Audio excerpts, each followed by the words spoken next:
Hello everyone, and welcome to a brief overview of Zero Trust and SASE and why they belong together. My name's Clive Finlay and I'm the Semantic CTO for APJ and EMEA. Let's just have a look at some of the circumstances around Zero Trust and SASE and where these frameworks have actually come from. Many of you are familiar with the scenario we're in today, where the network perimeter is disappearing as you are moving your DNS perimeter into services like AWS and Azure.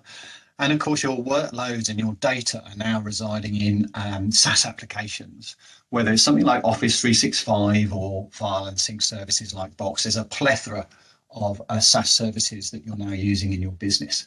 And this creates a new set of complexities around applying security, of course. Alongside this, we are coming out of a pandemic, a huge pandemic, and this has really changed the way your workforce has worked over the last year or so. Before COVID-19, 31% of people work from home on a regular basis on a survey that was taken out. And then back in May timeframe, just as we were in the midst of the pandemic in 2020, 88% of people from working from home.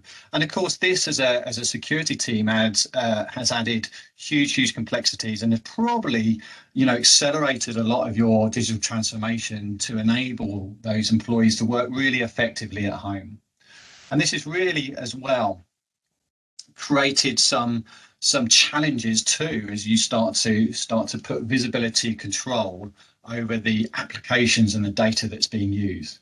Of course, if someone sat at home connecting directly into cloud services, of course, the loss of visibility and control is a big issue for you. Now, how do you get that back so you can remain compliant, so you can look after that data, wherever it is?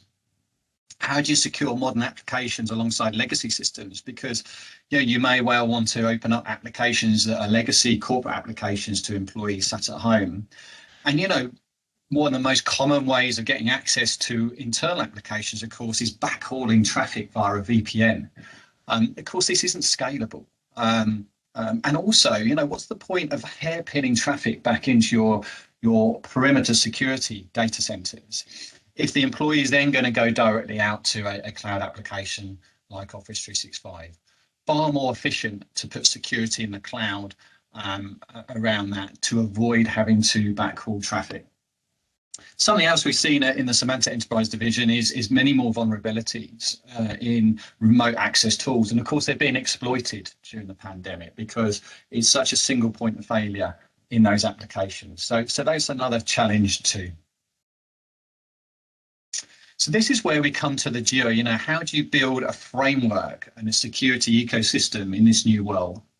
And we call it the duo because you have Zero Trust Extended using its full name, which is a framework designed by Forrester many years ago now. I think almost 10 years ago it first came about. And this principle is around never trust, but always verify a user and a connection coming in. You should not automatically trust anything. And if you do that, then you can always apply least privileges to access that application. And SASE, or Secure Access Service Edge, came from Gartner. And it's a framework that combines comprehensive WAN capabilities with network security capabilities. And it uses functions such as Secure Web Gateway, CASB, Zero Trust Network Access Gateway to support a dynamic access needs of digital enterprises. But there's the duo. Let's just see how one enables the other. So look, here's the formal definition of SASE. SASE capabilities are delivered as a service based upon the identity of the entity, real-time context, enterprise security compliance policies, and continuous assessment of risk trust throughout the sessions. Identities of entities can be associated with people, groups of people, devices, applications, services, IoT systems, or edge computing locations. And look, the Zero Trust model is the de facto security model, which should be supported and implemented by the controls available in SASE architecture. So the way I look at it is, if you're looking at Zero Trust as a framework to apply policy, then SASE is a fantastic architecture, fantastic way of then implementing those controls in this hybrid cloud world that we're in today. So let's take a deeper look into zero trust first, and then we'll look at SASE. So zero trust, as a reminder, in these never trust, always verify principles, is, when a user is coming in, you must first of all verify every user that's coming into that to use that cloud application, validate the device they come from, and then apply least privileges. Because if you assume breach, you only allow them what they need to gain access to, you of course reduce the risk profile that you may have for that cloud application. So you've got your people and they're connecting to that cloud resource. As mentioned earlier, you can then use the device that they're coming in from to then understand and create a verdict of the level of trust that you associate with that person and with that device. Of course, they're going to be coming in from a network. So you can use the footprint of that network to also decide the risk profile of that user coming in from that device to access that cloud resource. And that's where this zero trust policy model comes into play. You can use the context to then apply the right level of control using intelligence and automation. And intelligence is the key thing there. And this is where, massive global intelligence networks, we have one at Symantec at Broadcom, and the intelligence and the AI controls within the machine learning of the technology can also help to just look for anomalies that might make an informed decision on how to allow that access to that resource. So here's the scope of the things you can use with the security technology. You've got, first of all, the people. There might be employees, partners, or customers. The type of device could be all sorts of modern devices, whether it's a tablet, a laptop, a phone. And of course, a network they're coming in from might be an untrusted home network, could be in the office, or it could be a completely public network. Like they might be sat at a Starbucks in a coffee shop somewhere in the world. And of course, the resource they're trying to access, it could be a true cloud application sat as a SaaS service. It could be something hosted in an infrastructure as a service provider like Amazon or Azure or GCP. Or it could be an on-prem application in a data center. So how can we verify, what attributes can we use as users come in? So let's look at the people. You can look at, based on the person that comes in when they get authenticated, the role they're in, the task, and the type of user they are. The device footprint, you can look at not only whether it's a corporate managed device or an unknown device. You can also look at if there's an agent on there that can help to authenticate, especially if it's a corporate agent, and add some assurances. Are they domain joined? All sorts of questions. What sort of browser they're coming in? Is it patched? Is it an old legacy operating system? And then when you look at the network, is it familiar? Of course, if you're plugged into a global intelligence network, you can see, actually, is that a botnet? Is it an exposed network? Where is it geographically? Is the user coming in from where you expect them to be coming in from? And then, the resource, what classification, what sensitive information is on that? And that can enable the right policy around least access as well. And using all of those things, you can use the threat intelligence, the habits of a user, and the compliance of the user, the device, the network, and the times and any anomalies to be able to give the right kind of control. Some things you might do, as well as applying strong authentication, is to encrypt data. If data's going up and down from a box account, it's sensitive information, you may encrypt that data. And you can do all sorts of other things as well. So let's just have a look at a very quick example there. You've got a full-time employee that's coming in. They're using a domain joined device. So you understand it's a corporate device and they're off the corporate network. And they're trying to access an HR application in the cloud. Now, some of the things you may do there is look at the anomalies, and there's no anomalies. They're just coming in as normal. Therefore, your control may be to step up authentication, use multi-factor authentication so that they are accessing the HR application securely because there's sensitive information in there. And there's your zero trust policy model. And that's how it is in action for that HR application. But there are all sorts of way of applying zero trust. And, you know, one thing I would say is many organizations typically will either start with the data that needs to be protected or begin with the access that a user needs to that application. They're two very, very common ways of dealing with things. So look, if you think about it, if you start with the data, you need to be able to discover, inspect the traffic to see if the data is sensitive. And you may use technologies like content-aware DLP, CASB, cloud proxies like a web security service, and all of those tools and capabilities can then help enforce a common data security policy for hybrid cloud. So by starting with the data, you can then map out what capabilities you need, which controls you need in order to be able to apply the right security. Another way to look at it, or some organizations will start with access first. So, you know, you look at the application itself, apply least privileges for the user, so they only need to gain access to what they need to do for their job. Isolate traffic, segment applications, and you can use multi-factor authentication, software-defined perimeter to segment the applications and to enable strong authentication to enable their secure access of those external apps. So, you know, two ways of looking at that in your organization. Now, let's have a look at how, as Symantec, our blueprint for zero trust security. You know, we have capabilities in all of the zero trust areas. And if you think about a zero trust policy in the middle of things you need to, a continuous evaluation, how you apply policies and your corporate policy in the middle there. Then first of all, on the left-hand side, you need to understand different ways of wrapping security around those users. And in those red circles there, you've got, you know, users will need multi-factor authentication product. Managed devices will need an endpoint security solution to steer traffic into a secure cloud. Also to add assurances and authenticate, that can help with the authentication process of a managed device.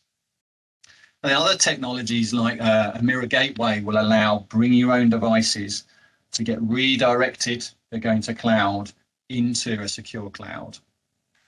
And on the right-hand side there are typically the control points that you'd see into applications. So you may use in the top there, secure web gateway, SWG to protect internet interactions, a CASB to inspect sanctioned applications, a zero trust network access gateway or software defined perimeter in order to eliminate the VPN and allow users to gain direct access to corporate applications from working at home.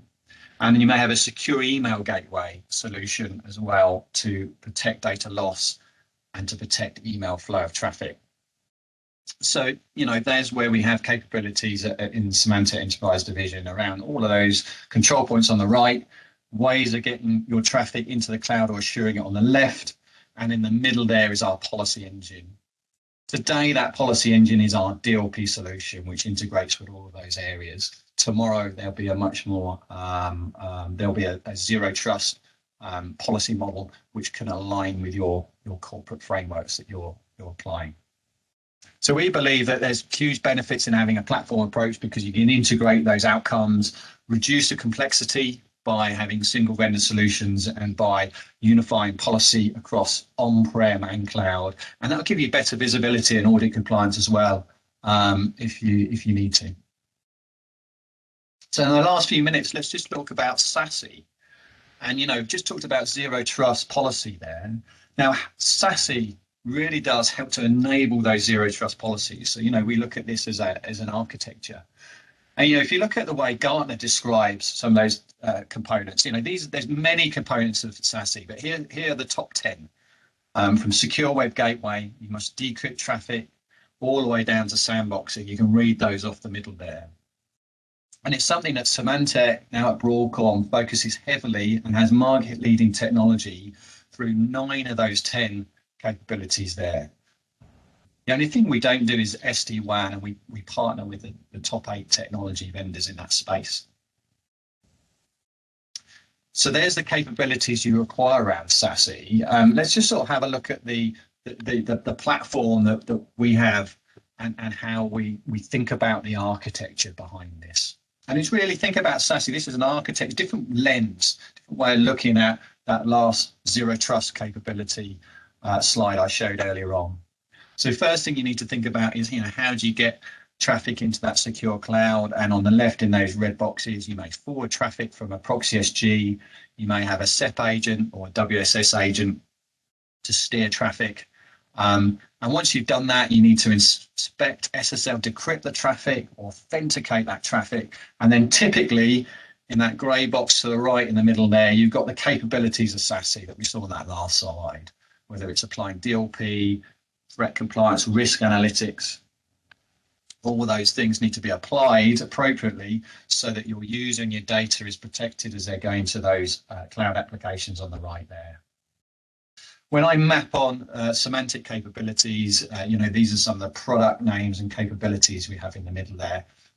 Worth noting that our DLP solution, whether it's on-prem, you have on-prem today, keeps all those sensitive policies in the data center, but can push out unified policies across all of those cloud components to enable zero trust in a SASE architecture.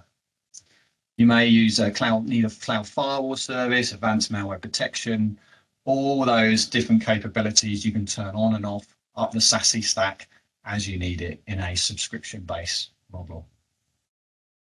So there's a very brief review of SASE from Symantec.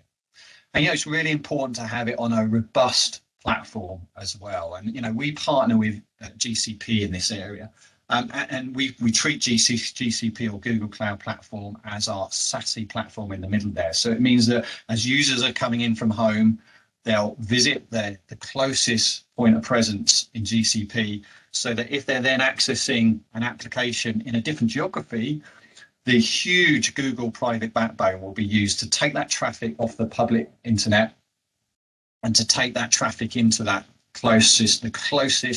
to take that traffic off the private network to get it as quickly as possible into the destination host of that cloud application.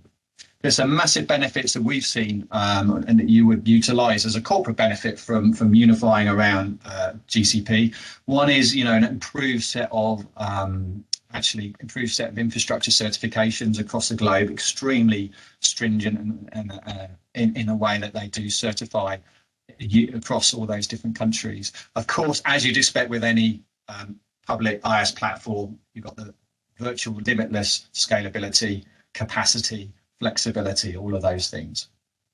And as I mentioned a little bit earlier on, the performance we're actually seeing from using GCP is actually improving in places because, employee user experience is absolutely critical, we know, for you as you're applying services to your employees whilst they're sat at home and working. You want to be able to add security without adding latency. And what we found is actually even by adding proxy and DLP content checks in GCP in line on traffic, in many countries across the globe with poor internet connectivity. For example, we've seen this in India.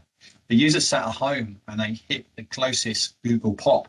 Actually, their experience from going through that private backbone from India, perhaps to a cloud application hosted in North America, is actually faster than the private backbone than going through the public internet. And therefore, by adding security controls, the net result is a better user experience for that employee, despite the fact you're adding security controls around that. So we've seen some huge benefits from taking our customers off the public internet into our GCP hosted SASE platform. Last thing to say on this before I just close this session down is around maturity, and I'll just build out this slide because we're seeing that organisations who have SASE RFPs and beginning to look at SASE applications. Some of these start off with a network team, and I just caution here that SASE is not a network security issue. SASE and Zero Trust bridges network with identity, governance, risk, and compliance issues, HR, legal, messaging, collaboration, many different facets. So if you're beginning to look at SASE, I would suggest that you involve all of your teams because we're finding that there are different requirements as you move into those different teams in providing the right kind of SASE environment there. And one thing I'd say is we've noticed that if you have a DLP, data loss prevention program already, we tend to find many of those customers are, I guess, further advanced, maybe slightly more mature in that governance perspective of SASE. And you will find if you already got a DLP program, you've got a fantastic platform probably, because you're already managing your data, understanding your unstructured data. Very easy to then apply that and push that out into a SASE model to enable further visibility and control of cloud applications and data. Okay, so I'll just draw it to a close now, and you know, hopefully you can see here, is it really zero trust is the what, SASE is the how do you implement zero trust, and they really do belong together. I hope that was useful. Have a fantastic day. Thank you.